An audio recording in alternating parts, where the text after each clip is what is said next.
Hi, sorry, I had to make sure it's recording. Hi, this is Gretchen Shahiri for Regent University Summer 2017, Class ETSP 553, Language Acquisition and Communicative Arts. I am here to present to Dr. Hunter and Professor Thompson my Picturing Language assignment for week 3. First, I want to say thank you so much for this wonderful assignment. It's nice to take a break from doing papers to actually do something artistic and fun, which is what I like to do. I also want to acknowledge the wonderful information we were given this week to review the videos, as well as the links and the information to be printed, the warning, and all of the other documents I printed that I read. I thoroughly enjoyed this week's assignment. So hopefully it is good and you appreciate it and you like it.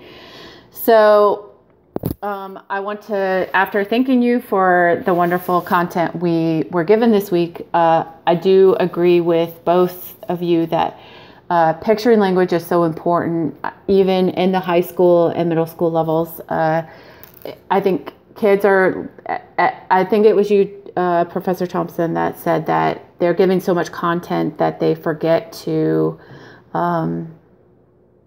take a second, take a breath, and picture something and see what it is they're reading. And I think if us teachers can give them, 6 images to go by to help them understand a story or understand what's going on, and focus on new vocabulary and all of that, I think that's very important. I know my high schooler and my middle schooler come home very flustered at the end of the day because they just feel like their brains are mush and they've just been given so much information for the day that I don't think they really know how much more that they can take anyways. And it's great that even in the high school level that you did this for students, and it was able to help them understand things and help their reading progress in class. And I think this was a great assignment, and I really appreciate it. So I'm going to pause this and turn the camera around so you can see what I actually did, because I tried doing this with my computer, but I realized you weren't really seeing the images the way that you should. So anyways, I'm going to pause this and I will get back to you in a second with, okay. Hi, Dr. Hunter and Professor Thompson. Here is my images for this week for Picturing Language with the warning. So my first image, as you can see, is a guard, which is obviously, before I get started, sorry, I'm going to pull back for a second and I'm going to switch to over here. I would like to put this on the board for my students. I want to put the setting, the characters. I have here Airplane Factory. Characters is the guard, Ronnie Baker, secretary, outside, but they label her in the story the woman outside of Mr. Burns' office, Mr. Burns, who is Ronnie's boss. And then I start a word bank for my students, like the actual words that are underlined are what are in the story, and then synonyms that hopefully they'll come up with as we talk about the story. So first, I would like to show you this picture. It is, let's see if I can zoom in. It is Ronnie pulling into the factory. He obviously is very happy, smiling, and he's waving hi to the guard. He says hi to the guard. You can see the airplane in the distance with like some parts here to the left of the plane. I probably could have made that more clear as to, that it's an actual factory than just doing this. I don't know. I think it's pretty good, but I do like to draw, so I don't want you to think that I took for a long time on this. I did not. I did go back and retrace things so they stood out and they were clear.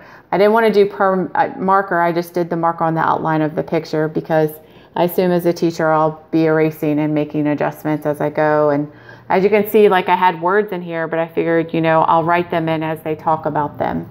So my second image I would like that I feel is a very important part of this story is when Ronnie when he comes to desk, after, of course, pulling into work in the parking lot, he comes to his desk and he sees a letter. So here I have, the little letter, but I was making it very big and I didn't want it to be that big. So, and then I figured, well, I'll just highlight out here what it says. Ronnie, see Mr. Burns right away. And then as you can see, there's a wheel part here, and highlighting again that this is an airplane factory, and his desk, as they stated in the story, is small in comparison to where he works and the items that he works with.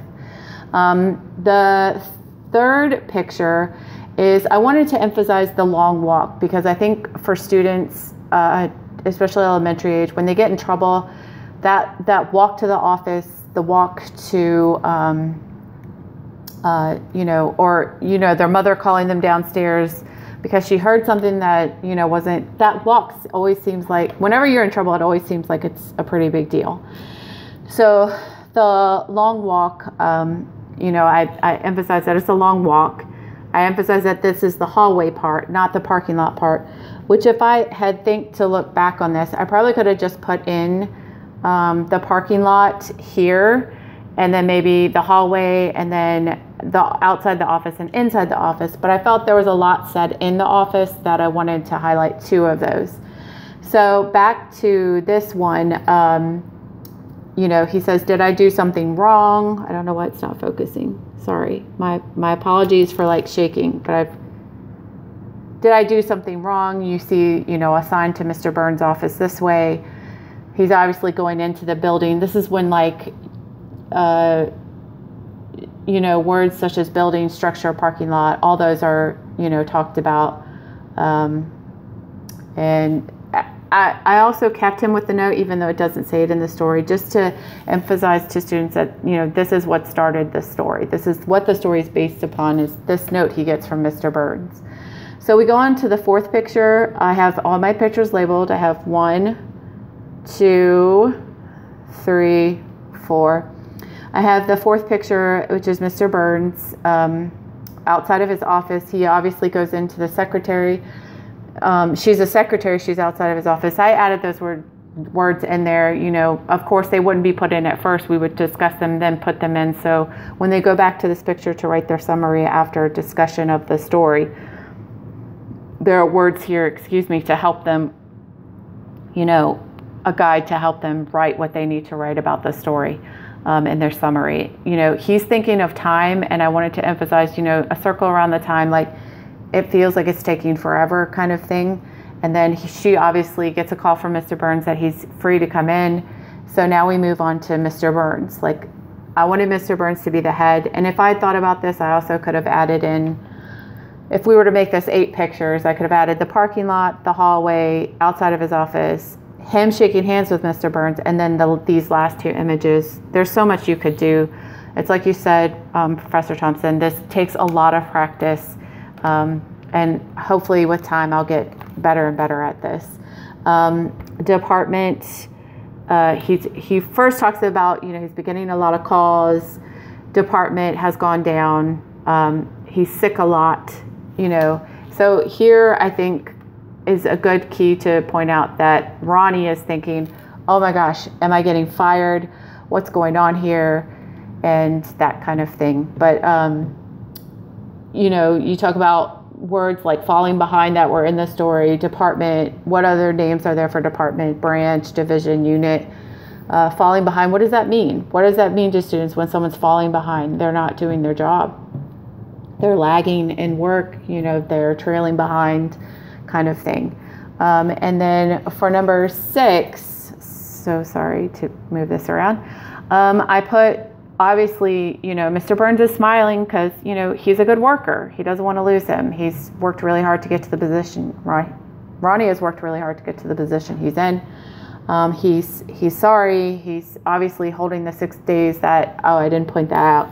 I put in here, he got a report on how many sick days. And then also human resources comes in, his part. What does human resources mean? It has to do with personnel and staff and issues with that.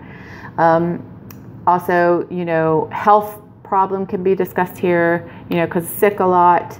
And then here, he talks about good worker and he's sorry, and you could discuss issues like lose the job. What does that mean? Docked pay, that kind of thing. And they can be discussed in either or. So, and then, I think when Ronnie is thinking fired, that's when you can talk docked pay, lose his job. And,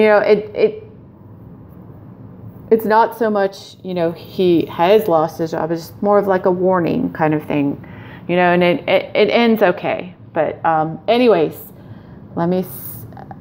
that is my story for the warning. And I hope you liked it. And once again, here is my other information.